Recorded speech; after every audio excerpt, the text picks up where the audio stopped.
Hello everyone, I hope you all are good. In the previous video you have learnt about volume and unit volume and how to measure volume of regular and irregular shaped objects. So in this video we will revise the next topics that are capacity and measurement of area. So let's start with them. The first one is the capacity. So before defining capacity, we will revise the last concepts that liquids don't have definite shape but they have definite volume. As we know, liquids can flow, and if we pour liquid in any container, then it will take the shape of that container. That means a given quantity of liquid will take the shape of the container in which it is poured. Means कि जिस भी container में हम liquid को डालते हैं वो उसकी शेप ले लेता है. जैसे कि यहाँ पर हमारे पास डिफरेंट शेप के कंटेनर्स देख सकते हो. These are the containers of different shape. For example, if we take 50 ml of water and we pour that water in this flask, then the water will take in this container, the water will take the shape of this container. And similarly, if we pour the water from this flask into the conical flask, then the water will take the shape of the conical flask. Similarly, there is a bigger one. Again, water will be same. The amount of water or the volume of water will remain 50 ml. If there is no leakage of water or there is no overflow of water, then the amount of volume will remain same, amount of water will remain same, but the shape of the liquid or water will change according to the containers. For example, if we pour the water in this beaker, then water will take the shape of container of this beaker. And next, if we will pour in this measuring cylinder, then water will take the shape of this measuring cylinder. So in this way we can say that the volume of water will remain same in all these containers, but the shape of the water or the shape of the liquid changes according to the shape of the container. So from this it confirms that the liquid can change the shape. They don't have any definite shape, but they have definite volume. So as we know, liquids can be poured into different containers. So there are different containers available according to the different capacities of the container. We can pour them in different containers which are of different capacities. So what is capacity? Capacity is the amount of liquid a container can hold. Means कि किसी container में कितना amount of liquid हम डाल सकते हैं, जो कितना amount of liquid वो hold कर सकता है, that is known as the capacity of that container. So there are different capacities of different containers. Like measuring cylinders and measuring beakers are used in labs to measure the desired volume of liquid in labs. जैसे कि हमारी kitchen है, वहाँ पर भी बहुत सारे containers हैं, यूटेंसिल्स हैं और वेसल्स होते हैं जिनमें हम क्या लिक्विड्स को रख सकते हैं अकॉर्डिंग टू देयर कैपेसिटीज. और जो मिल्क पर्सन होता है उसके पास भी लीटर्स वाले जो होते हैं आपके कंटेनर्स, वो आप देख सकते हो कि उनकी जो कैपेसिटी होती है वो 1 लीटर की होती है. सिमिलरली लैब्स में हम यूज करते हैं measuring cylinder and measuring beaker so as to measure the desired volume of liquid. जितना भी हमें डिजायर्ड वॉल्यूम ऑफ लिक्विड चाहिए वो उसके लिए हम मेजरिंग सिलेंडर और मेजरिंग बीकर्स यूज करते हैं. This is the shape of the measuring cylinder and measuring beakers, you can see. And on these measuring containers some readings or some markings or some graduations are done. Markings और graduations इन पे बनी होती है जिसके accordingly हम जो liquid है उसका लेवल नोट डाउन करके उसका कैपेसिटी है जो उसकी देख सकते हैं. जैसे कि इसमें 60 ml तक की कैपेसिटी, 50 ml की कैपेसिटी वो हम नोट डाउन कर सकते हैं. Next is that why these are used? These are used for the accurate measurement of the volume of acids, solutions and chemicals. जैसे कि हमें केमिस्ट्री लैब में या फिजिक्स लैब में अगर हमें किसी भी सोल्यूशन की या किसी की एसिड या किसी केमिकल की मेजरमेंट करनी है, बिकॉज मेजरमेंट के बिना हम एक्यूरेट जो केमिकल रिएक्शंस डिजायर्ड होती हैं वो नहीं प्रोसीड हो सकती, जिसकी वजह से हमें उनकी एक्यूरेट मेजरमेंट चाहिए. तो उसके लिए हम क्या यूज करते हैं? Measuring cylinders and measuring beakers. So these are the concepts of regarding capacity. Next, as I have told you that milk and oil are measured using metal containers, और जिनकी अपनी fixed capacities होती हैं like 100 ml, 250 ml, 500 ml, 1000 ml, which is also known as 1 liter. So accordingly, there are different containers of fixed capacities which we can use for measuring milk and oil and any other liquids. Next is how to measure amount of liquid in measuring cylinder. अब बात आती है कि हम measuring cylinder से किसी amount of liquid को कैसे मेजर कर सकते हैं. तो उसमें एरर मेजर तो हम सभी कर सकते हैं, बट अगर हमें एरर को अवॉइड करना है तो उसके लिए 2 स्टेप्स हैं. फर्स्ट क्या है, while taking we have to take 2 precautions. First one is while taking a reading from from measuring cylinder, level of liquid and I should be on straight lines.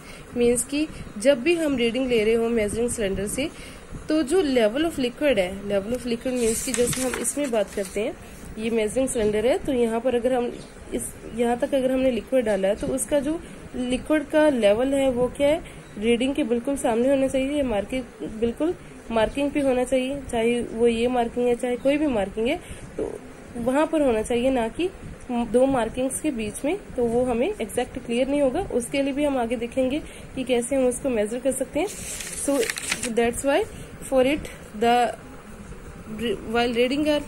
while taking a reading from measuring cylinder, the level of liquid and I should be on straight line. Means कि हमारी I है जो वो भी straight line के बिल्कुल सामने होनी चाहिए. And for this next one is, as we know, liquid surfaces are slightly curved. Means कि जो लिक्विड सर्फेसेस होती हैं वो क्या है, थोड़ी सी कर्व्ड होती हैं. अगर आप देखोगे मेजरिंग सिलेंडर में या किसी भी बर्तन, मेजरिंग सिलेंडर में वैसे आपको जो स्लाइटली कर्व्डनेस है जो लिक्विड सर्फेसेस में वो आपको विजिबल होती है, क्योंकि अगर हम आम यूटेंसिल्स में, आम वेसल्स में देखते हैं जो हम किचन में यूज करते हैं, वहां पर तो मार्किंग्स नहीं होती हैं, तो वहां पर हमें ये नहीं पता चलता कि जो लिक्विड सरफेस है वो बिल्कुल स्ट्रेट है या थोड़ी सी कर्व्ड है. तो जो लिक्विड सरफेसेस अगर हम मेजरिंग सिलेंडर में देखें तो वहां पर हमें थोड़ी सी कर्व्ड नजर आती है. अब कर्व्ड कैसे होती है, या तो कर्व्ड इस तरह से होगी या फिर कर्व इस तरह से होगी. अब ये कर्व किस में होती है और ये कर्व किस में होती है. अगर हम उन लिक्विड्स की बात करते हैं जो कि चीजों को वेट करते हैं, जो कि गीला कर सकते हैं डिफरेंट थिंग्स को, जैसे कि वाटर, तो उनकी जो कर्व होती है वो इस तरह से बनती है, और इस कर्व को हम बोलते हैं मिनिस्कस. मिनिस्कस क्या है, the curved surface having upper and lower points is known as meniscus. Means कि ये जो कर्व्ड सरफेस होती है इसको हम बोलते हैं मिनिस्कस. और इस तरह की मिनिस्कस को, जो कि इस तरह से कनकेव टाइप की होती है, उसको हम कनकेव मिनिस्कस बोलते हैं. और जो इस तरह की मिनिस्कस होती है उसको हम बोलते हैं कन्वेक्स मिनिस्कस. और कन्वेक्स मिनिस्कस किन लिक्विड्स में होती हैं, वो होती हैं in that liquids which do not wet the things और which do not wet the objects. जो क्या ऑब्जेक्ट्स को वेट नहीं करते, जैसे कि मरकरी है. मरकरी क्या है, वेट नहीं करता है, किसी भी चीज को गीला नहीं करता है, तो उसकी जो मिनिस्कस होती है वो इस तरह की होती है. अगर हम इसको किसी मेजरिंग सिलेंडर में देखते हैं तो वाटर की जो मिनिस्कस है वो इस तरह से होती है और जो मरकरी की मिनिस्कस है वो इस तरह से होती है. Is it clear? So it means while taking reading in the measuring cylinder, the reading should be taken from the top of the convex meniscus and bottom of a concave meniscus. Means कि अगर हमने water और mercury के लिए exact reading लेनी है, without error reading लेनी है, तो कनकेव मिनिस्कस के केस में हमें क्या है, उसकी रीडिंग बॉटम से लेनी होगी, यहाँ से, ना कि ऊपर से. और in case of convex meniscus we will take the reading of